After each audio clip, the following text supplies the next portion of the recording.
2025 में शनि बदलने वाले हैं अपनी चाल। मिथुन राशि वालों पर करेंगी अपार कृपा। जानें शनि का मीन राशि में गोचर कैसा रहेगा। मेरे YouTube पे एस्ट्रोनॉलेज पर आपका स्वागत है। नमस्कार, मैं हूं नरेश कुमार। सबसे पहले उन दर्शकों का धन्यवाद जिन्होंने पेज को सब्सक्राइब किया है, पेज के वीडियोस को शेयर कर रहे हैं, लाइक कर रहे हैं और कमेंट बॉक्स में हमें अपनी राय भी लगातार भेज रहे हैं।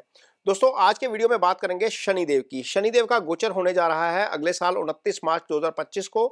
शनिदेव गोचर करेंगे मीन राशि में। मीन राशि में शनिदेव का गोचर रहेगा 23 फरवरी 2028 तक। ये लगभग 1061 दिन का पीरियड है जब शनिदेव मीन राशि में गोचर करेंगे।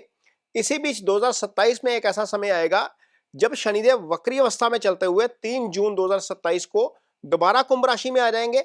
20 अक्टूबर 2027 तक यहीं पर रहेंगे, फिर मार्गी होने के बाद आगे चलेंगे और लगभग, यदि मैं मीन राशि में गोचर की बात करूं तो लगभग ये 921 दिन का समय है जब मीन राशि में ही शनिदेव गोचर करेंगे।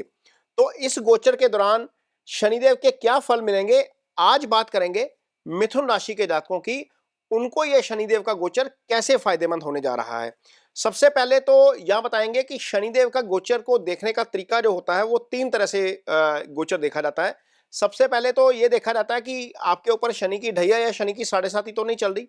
एक तो ये होता है। दूसरा ये होता है, जो चार्ट आपके सामने नजर आ रहा है इसको अष्टक वर्ग चार्ट बोलते हैं। अष्टक वर्ग चार्ट में यानी यदि आपकी कुंडली में ये सामने आपके नजर आ रहा है अष्टक वर्ग चार्ट, ये सबकी कुंडली में होता है। यदि मीन राशि में शनिदेव की मार्किंग आपकी कुंडली में 4 से ज्यादा है तो फिर आपको कोई चिंता करने की जरूरत नहीं है। आप किसी भी राशि के प्राणी हो, किसी भी राशि के जातक हो, यदि मीन राशि में शनि की जो पॉइंट्स हैं वो ज्यादा है आपकी कुंडली में, 5 से ज्यादा है, 4 से ज्यादा है, तो आपको इस गोचर से ज्यादा चिंता करने की जरूरत नहीं है। भले ही आपके ऊपर ढैया चल रही है या 7.5 चल रही है, ये चिंता करने की बात नहीं होती। अब यहाँ पर अगला जो पैरामीटर होता है शनि के गोचर को ये देखने का, ये अगली कुंडली जो आपके सामने लगी है ये 29 मार्च 2025 की कुंडली है। लगभग 11:05 रात का समय है जब शनिदेव गोचर करेंगे। ये जो कुंडली बनती है, इस कुंडली में शनिदेव की स्थिति और चंद्रमा की स्थिति देखी जाती है। अब यहाँ पर मिथुन राशि की बात इसलिए हो रही है, यदि आपकी कुंडली में शनि तीसरे, 7वें और 10वें भाव में चंद्रमा से आ जाए तो आपको जो है वो ताम्रपद वो मिलता है, ताम्रपद मिलता है, यानी कि इसको बोलते हैं तांबे का पाया ज्योतिष की भाषा में। जब शनि तांबे के पाए में आते हैं तो वो अच्छे रिजल्ट करते हैं। यहां पर हम बात करेंगे मिथुन राशि के जातकों की, जिनके लिए ये जो शनि का गोचर है 29 मार्च 2025 को जो होने जा रहा है, ये कुंडली आपके सामने लगी हुई है। मिथुन राशि के लिए शनि दशम भाव में गोचर करेंगे। तो ताम्र पद का मतलब यह है, ताम्र के पाए में आने का मतलब यह है कि शनि का रिजल्ट अच्छा रहेगा। यदि हम स्टैंडर्ड डेफिनेशन होरा प्राशर शास्त्र की देखते हैं तो शनि का गोचर तीसरे, छठे, 11वें भाव में अच्छा होता है। लेकिन यदि हम इस पैरामीटर पे आते हैं, ताम्र पद वाले पैरामीटर पे, तो मिथुन राशि के जातकों के लिए भी शनि का गोचर जो है वो अच्छा होने जा रहा है। क्योंकि गोचर के समय, जिस समय शनि ने गोचर किया है, उस समय जो शनि की स्थिति है वो आपके लिए दशम भाव में आ गई है। तो दशम भाव में आने का मतलब है कि शनि आपके लिए अच्छा फल करेंगे। तो सबसे पहले तो कौन सा अच्छा फल करेंगे, क्या अच्छा फल करेंगे, ये जानने की कोशिश करते हैं। शनि की एक खासियत होती है, जिस राशि में वो बैठ जाते हैं, जिस भाव में वो बैठ जाते हैं, उस भाव को मजबूत कर देते हैं। अब यहां पर ये मिथुन लगन की पत्रिका आपके सामने लगी हुई है। शनि का गोचर हो रहा है दशम भाव में। दशम भाव आपके कर्म का भाव होता है। आपका जो है कारोबार यहीं से आता है, आपकी नौकरी यहीं से आती है, आपका फ्रीलांस का कोई भी काम आप करते हैं तो आपको यहीं से मिलता है देखने को।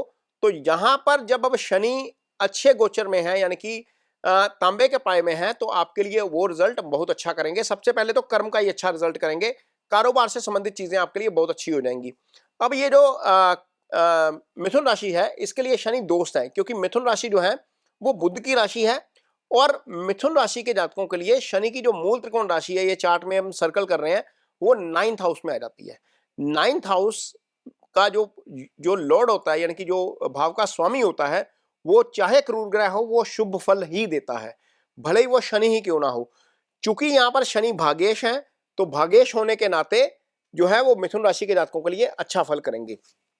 अब यहां पर स्थिति यह है कि मिथुन राशि के जो जातक जिनका जन्म राहु के नक्षत्र में हुआ है, लगभग बहुत सारे ऐसे जातक होंगे मिथुन के जिनका जन्म राहु के नक्षत्र में हुआ है, जिनकी उम्र इस समय 30 से 50 साल के बीच है। उसके ऊपर उनके ऊपर शनि की महादशा भी चल रही है, यानी कि महादशा नाथ का शुभ गोचर में आ जाना, भाग्य के स्वामी का शुभ गोचर में आ जाना आपको डेफिनेटली बहुत अच्छे रिजल्ट करेगा। आपको सडन कोई लाभ हो सकता है। सडन मैं लाभ इसलिए बोल रहा हूं क्योंकि आपके लिए जो आपकी जो कुंडली है मिथुन राशि की, उनके लिए आप देखिए ये कुंडली के सामने एक जो चार्ट लगा हुआ है, इसमें अष्टम भाव में शनि की मकर राशि आ रही है। मकर राशि जिस भाव में है वो भाव आपकी सीक्रेसी का भाव होता है, वो सडन प्रॉफिट का भाव होता है, सडन लॉस का भी भाव होता है। लेकिन चूंकि शनि अच्छे गोचर में है, इस भाव के स्वामी अपने भाव से तीसरे भाव में है, भाग्यस्थान के स्वामी हैं शनि, कर्म भाव में बैठे हैं, कर्म के कारक भी होते हैं, तो लिहाजा आपको बहुत अच्छे रिजल्ट करेंगे। ये जो तांबे का पाया है मिथुन राशि के लिए खास तौर पर, क्योंकि महादशा भी शनि की चल रही है, जो 30 से 50 साल के लोग हैं जिनका जन्म राहु के नक्षत्र में हुआ है, उनके लिए बहुत अच्छा जो है ये बनेगा। राहु का नक्षत्र आर्द्रा होता है वैसे बाय द वे, जिसमें ये आती है मिथुन राशि आती है। आर्द्रा नक्षत्र के बहुत सारे ऐसे जातक होंगे जिनकी राशि मिथुन होगी। तो आर्द्रा नक्षत्र के जितने भी जातक हैं उनके ऊपर डेफिनेटली इस समय शनि की महादशा चल रही है, जिनकी उम्र 30 से 50 साल की है। जब आर्द्रा नक्षत्र में आप पैदा होंगे तो आपकी उम्र डेफिनेटली 30 से 50 साल की होगी। तो यहाँ पर जितने भी अपने करियर के पीक के ऊपर हैं जो लोग, उनको करियर में ग्रोथ डेफिनेटली देखने को मिलेगी। यहाँ पर बहुत ज्यादा फायदा करियर के मामले में होगा, धन के मामले में होगा, पैसे के मामले में होगा। चूंकि शनि भाग्य के कारक हैं, भाग्य के स्वामी हैं आपकी कुंडली में, लिहाजा भाग्य के स्वामी होने के नाते कोई भी आप नया प्रोजेक्ट करेंगे वहां पर फायदा मिलेगा। सामाजिक प्रतिष्ठा आपकी बढ़ती हुई नजर आएगी।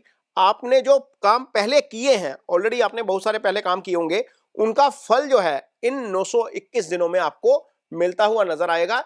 ये गोचर आपके लिए बहुत अच्छा होने जा रहा है। ये 921 दिन है, लगभग 2.5 साल मान के चलिए, 3 साल का समय है।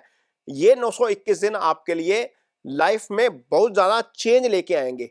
चूंकि शनि समय के कारक हैं, आपकी लाइफ में बहुत सारी चीजें एक समय के साथ होती हैं। शनि वो समय डिसाइड करते हैं। जब ये मीन राशि में आएंगे तो मिथुन राशि के जातकों के लिए वो समय का डिसीजन हो जाएगा कि आपने जो पहले किया है उसका फल आपको अब मिलता हुआ नजर आएगा। तो ये मिथुन राशि के जातकों को शनि के तांबे के पाए में होने का फायदा होगा। आपको यदि आपकी कुंडली में शनि की स्थिति खराब है, मान लीजिए शनि मंगल के साथ है, शनि राहु केतु एक्सिस में है, शनि अस्त है, शनि अष्टम 12वें भाव में पड़े हुए हैं, तो आपको आपकी कुंडली में शनि की स्थिति खराब है। तो यदि यह स्थिति है आपकी कुंडली में, तो आपको क्या करना चाहिए, शनि के जो सिंपल से उपाय होते हैं, ओम शनि शनिश्चराय नमः का जप जो है वो करिए। ये जो है वो बीज मंत्र है शनिदेव का।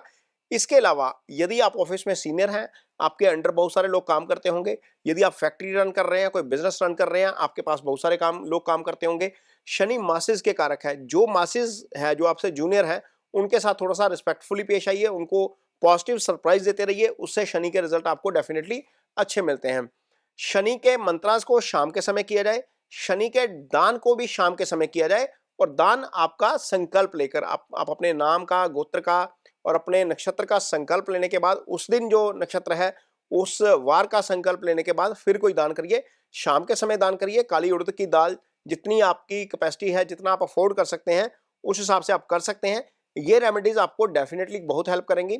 यदि आप कोई स्टोन अफोर्ड कर सकते हैं तो नीलम पहना जा सकता है, लेकिन तभी पहनिए जब आपकी कुंडली में शनि केंद्र में पड़े हो, यानी कि पहले, चौथे, 7वें, 10वें भाव में पड़े हो, 5वें या 9वें भाव में त्रिकोण के भावों में पड़े हो, या 11वें भाव में पड़े हो।